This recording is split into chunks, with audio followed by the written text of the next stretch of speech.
padrino system. So, pag sinabi natin padrino, ay padre. Sabihin ay compadre, pwede rin. Tatay ko yan, inaanak ko yan, bahagi o. Pero sa amin, kapag sinabi natin padrino, nanggaling sa compadre. Well, ito sa Ebanghelyo natin ay nanay sa anak na humihingi ng pabor kay Jesus. Well, pwede natin sabihin madrino. So bahagi o, hindi yung typical lamang sa mga Pilipino, hindi ng mga Pilipino may tinatawag nating sistema na kung tawagin natin ay padrino. Yung iba din lahi, kaya nga ang tawag sa mafia, yung sa pinakahead ng mafia sa Italy, Godfather. Bahagi yun, may kanya-kanya dinadalang mga bata-bata, padrino, kung tawagin natin. Sa Ebanghelyo, ay nakita natin yung nanay ng dalawa sa mga alagad ni Santiago at Juan na nagnanais na alin ang mga anak pala ng Zebedeo, ang dalawa rito, magkapatid na maupo sa kaliwa at kanan ni Jesus. Right side, kanang kamay, kaliwang kamay. Yung mga nangunguna ang sumusunod kay Jesus. Bahagi yun ay maliwanag, hindi naman sinabi ni Jesus na hindi, pero hindi rin. Ang binahagi niya rin dito yun na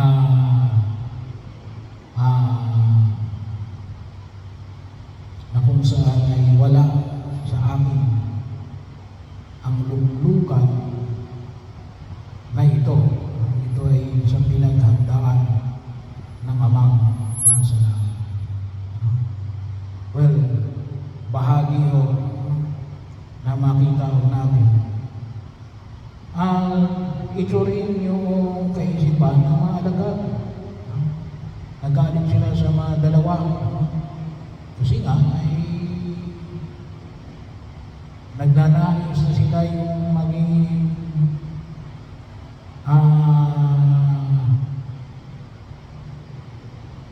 mga una na sa kanan at kaliwang kamay ni Jesus. Kaya mas lalong binigyan ng pansin ni Jesus natin na iba sa kaharian ng Diyos. Iba sa kaharian ng tao. Bahagi yun. At ang binigyan ng pansin dito yan na yung posisyon ay hindi para ikaw ang paglingkuran.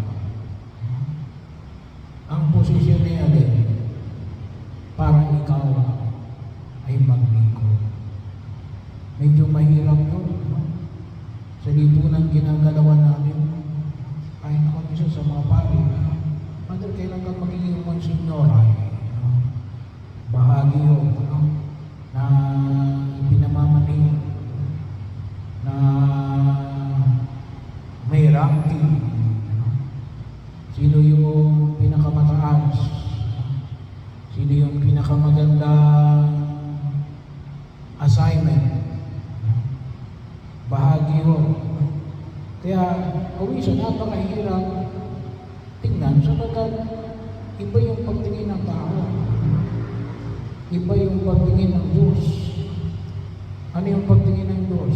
Ang mahalaga rin, maglingkod ka. maglingkod ka. May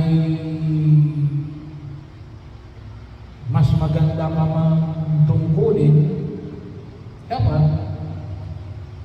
mas matindi mo yung paglilingkod.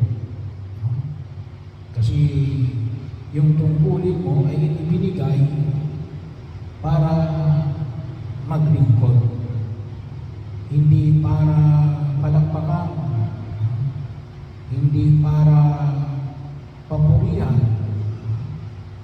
Bahagi yun na kung minsan ay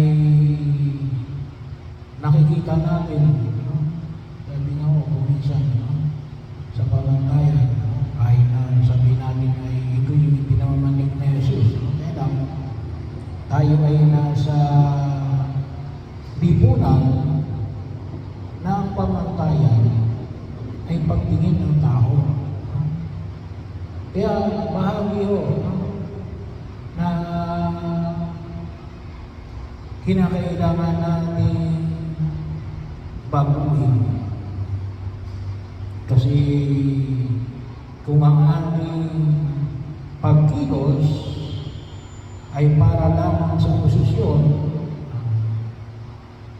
bahagi yun na kung saan ay nagkamali tayo ng pinasok. Bahagi yun. At sabi nga, yung term kalimitan na ginagamit din, tinanggap mo na ang iyong gantimpala.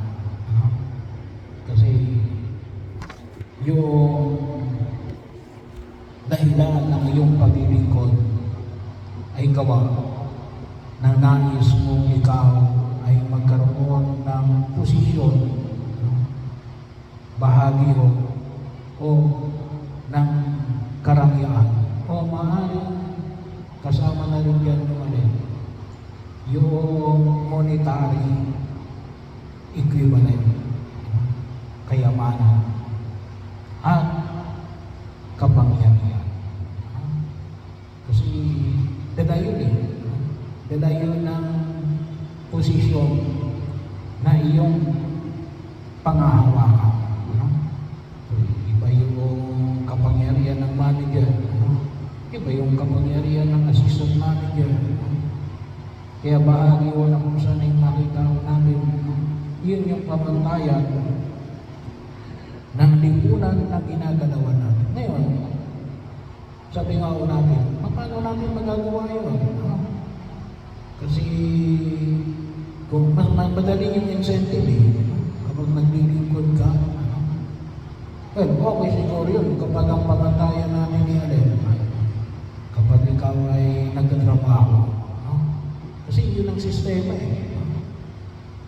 Pero sa pananampalataya ay iba. Kaya ano yung pwedeng isa katuparan? Kasi nga ang ating kalaban ni Ali, yung kaisipan ng tao at kaisipan ng Diyos. So maging bahagi yun na makita ko natin, lalo na yung mga naglilingkod sa simbahan, na maging maliwanag naman sa atin na yung posisyon ng pinanghahawakan natin, ano man yun, maging membro ka ba ng ministry, o officer ka ng ministry, o officer ka ng parokya, ay sana makita natin na una, sabi ko nga, it is a grace, isang biyaya. Hindi ka magaling kaya ibinigay sa iyo. Pwede magamit mo yung galing, pero ibinigay sa iyo, hindi sa bagay, ikaw ang pinakamagaling. Ngunit yun ay isang biyaya na ibinagkaroon ng Diyos. Pangalawa, bahagi yung nakusa niya ibinigay sa iyo sapagkat nais nawa na na lumago ka. Hindi yung para na lang ka. Kasi nga malimitan sinasabi ko, with the position o wala mang posisyon o may posisyon man, ay makita natin sa iyong paglilingkod, pinababanal ka. No? Kasi nga baka nga mamaya naglilingkod ka, ay hindi ka naman naging banal. Sayang. No? Sayang yung pagkakataon na makita ko natin. No? Kasi hindi mo nagamit yung posisyon na kontrosin ay isang grasya ng Diyos para lumalim ka higit sa lahat sa pagkipag-ugnayan kay Jesus. At sa mga tao na ipinagkaloob na iyong hangalan.